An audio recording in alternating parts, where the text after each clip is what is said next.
world's economic and public policy problems are being resolved thanks to the work of the Atlas Economic Research Foundation. In the United States, there has been a dramatic increase in the budget deficit.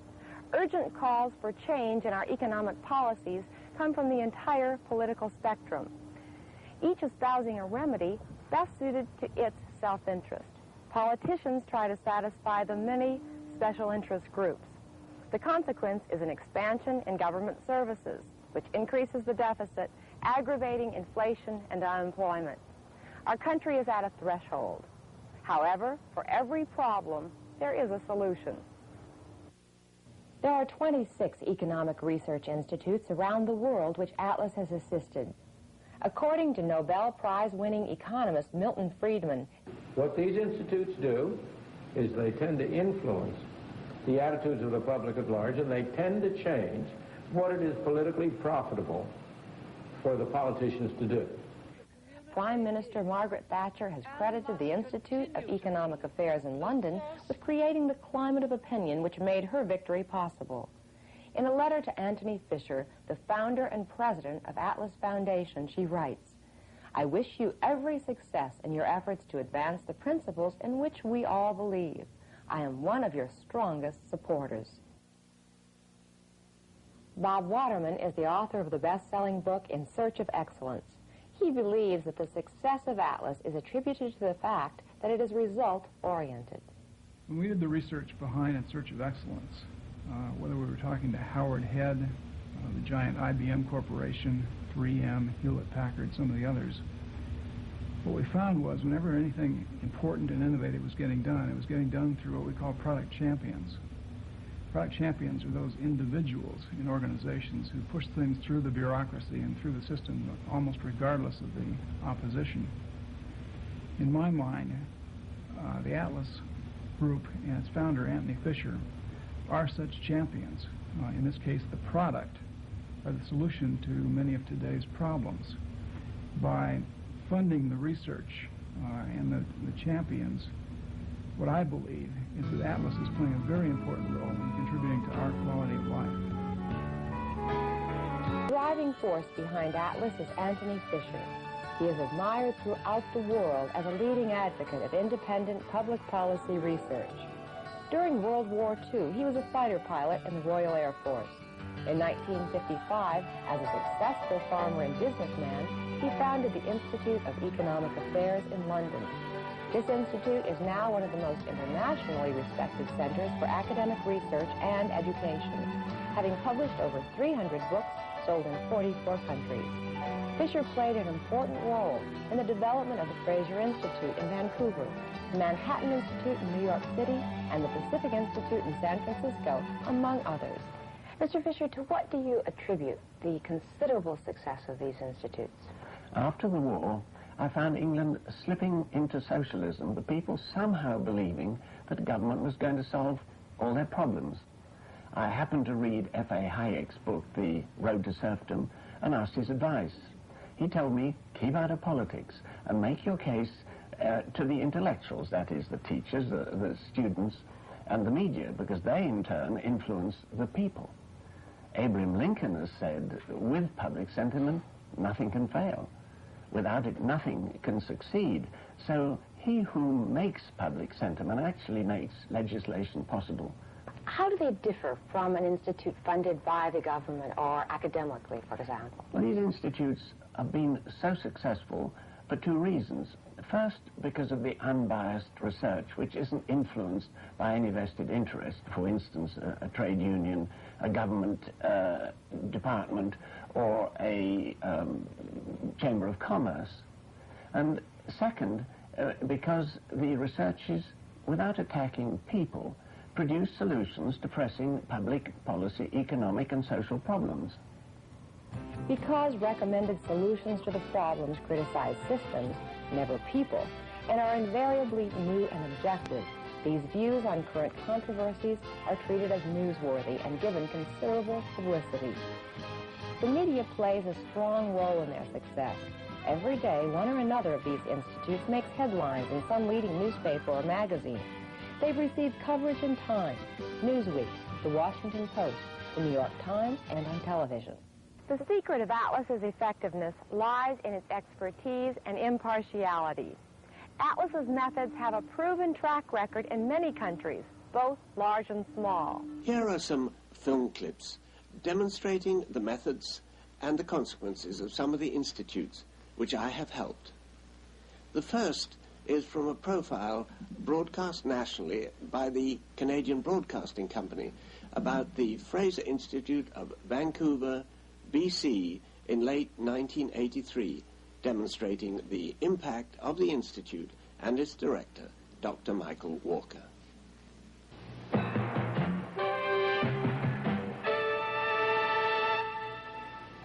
Premier Bennett, looking at his options, chose to move boldly against his province's economic troubles.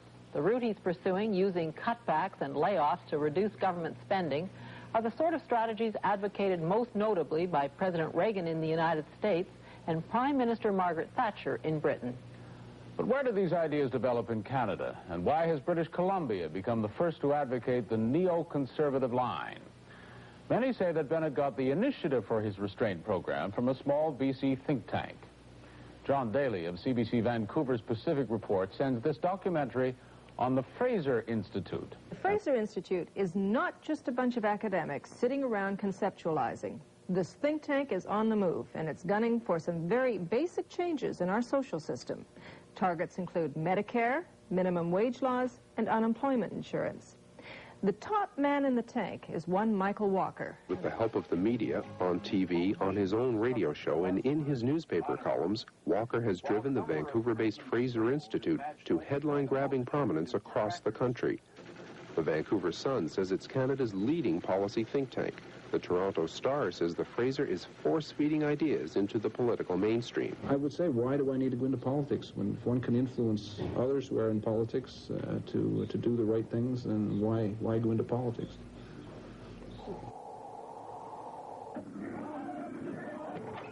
Milton Friedman, civil servant. This CBC cartoon shows that ideas have consequences, in this case on Premier Bennett of British Columbia.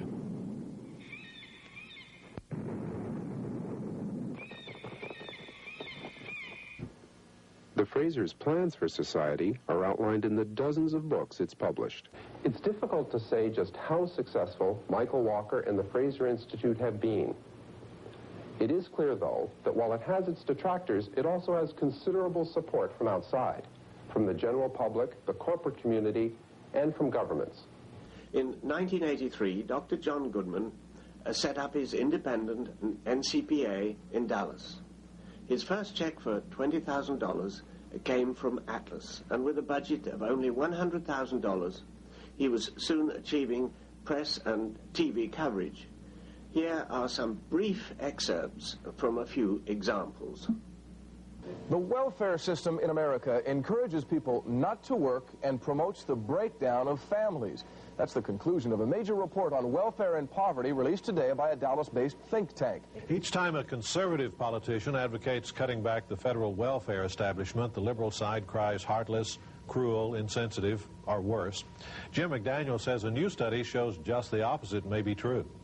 A study of Social Security by a Dallas-based research center says that raising the retirement age to 67 early next century will have a major side effect, quote, a massive transfer of wealth from blacks to whites. The National Center for Policy Analysis claims blacks pay in at the same percentage as whites, but die earlier and then collect less.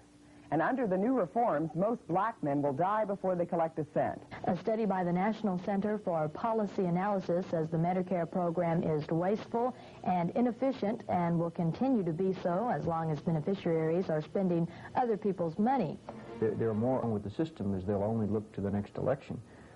And if there's one consequence of the National Center that is, I think, the best, the most far-reaching, it is that sense of looking down the road beyond just the next election, and that desperately needs to be done in this country.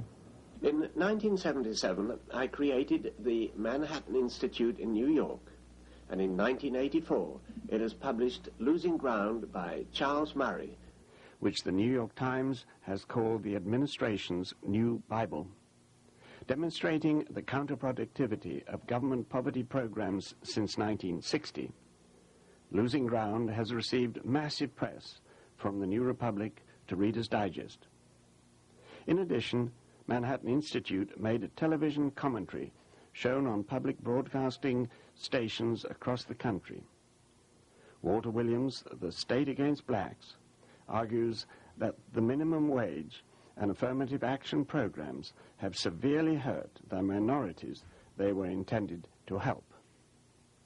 Hello, I'm Charlene Hunter-Gault. Our point of departure is a film essay that takes issue with the traditional thinking about racism and government's response to it.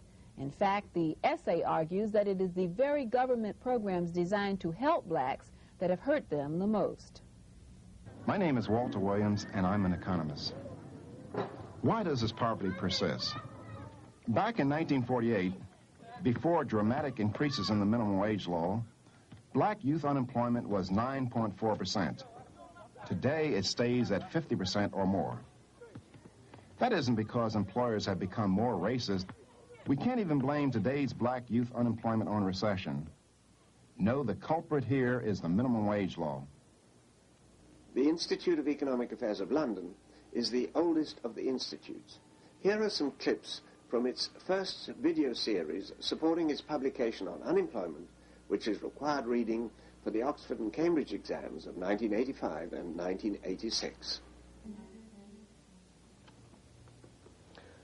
20th century economists have sometimes seemed to write about little other than unemployment.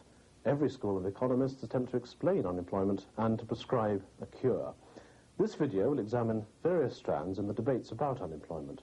We'll be looking at a sea change in ideas as economists have struggled with the issue in the post-war period. In particular, we'll be examining the influence of John Maynard Keynes and his followers, and then the later influences of market economists such as Professor Friedrich Hayek, leader of the Austrian school, and Professor Milton Friedman, the leader of the Chicago school.